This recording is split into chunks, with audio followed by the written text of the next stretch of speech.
a cozy retreat in which everything is offered you gratis. The earliest remembrance I have is of the cold, the snow and ice in the gutter, the frost on the window panes, the chill of the sweaty green walls in the kitchen. Why do people live in outlandish climates in the temperate zones, as they are miscalled? Because people are naturally idiots, naturally sluggards, naturally cowards. Until I was about 10 years old, I never realized that there were warm countries, places where you didn't have to sweat for a living, nor shiver and pretend that it was tonic and exhilarating. Wherever there is cold, there are people who work themselves to the bone, and when they produce young, they preach to the young the gospel of work, which is nothing, at bottom, but the doctrine of inertia. My people were entirely Nordic, which is to say, idiots. Every wrong idea which has ever been expounded was theirs. Among them was the doctrine of cleanliness, to say nothing of righteousness. They were painfully clean, but inwardly they stank. Never once had they opened the door which leads to the soul.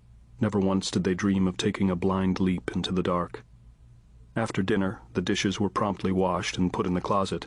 After the paper was read, it was neatly folded and laid away on a shelf.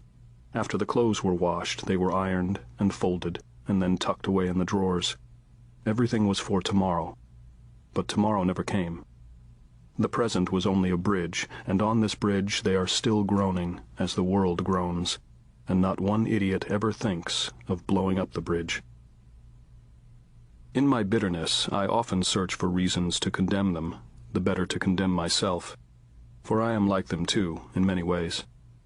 For a long while I thought I had escaped, but as time goes on I see that I am no better, that I am even a little worse, because I saw more clearly than they ever did, and yet remained powerless to alter my life. As I look back on my life, it seems to me that I never did anything of my own volition, but always through the pressure of others. People often think of me as an adventurous fellow. Nothing could be farther from the truth. My adventures were always adventitious, always thrust on me, always endured rather than undertaken. I am of the very essence of that proud, boastful Nordic people who have never had the least sense of adventure, but who nevertheless have scoured the earth, turned it upside down, scattering relics and ruins everywhere. Restless spirits, but not adventurous ones.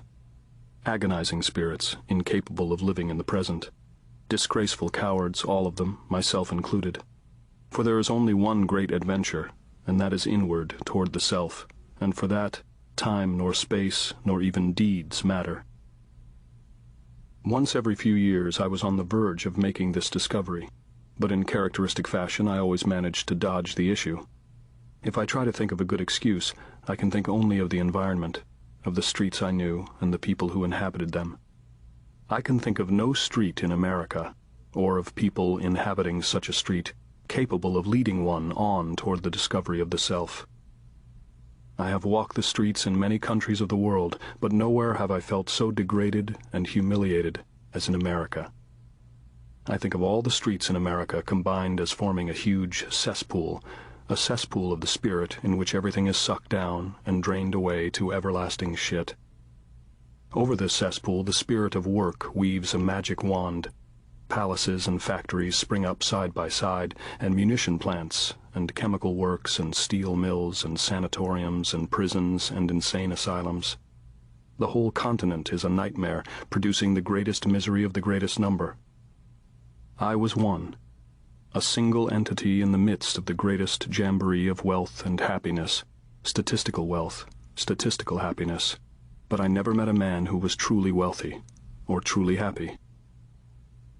At least I knew that I was unhappy, unwealthy, out of whack and out of step. That was my only solace, my only joy. But it was hardly enough. It would have been better for my peace of mind, for my soul, if I had expressed my rebellion openly, if I had gone to jail for it, if I had rotted there and died. It would have been better if, like the mad Cholgash, I had shot some good President McKinley, some gentle, insignificant soul like that who had never done anyone the least harm. Because in the bottom of my heart there was murder. I wanted to see America destroyed, razed from top to bottom. I wanted to see this happen purely out of vengeance, as atonement for the crimes that were committed against me and against others like me who have never been able to lift their voice.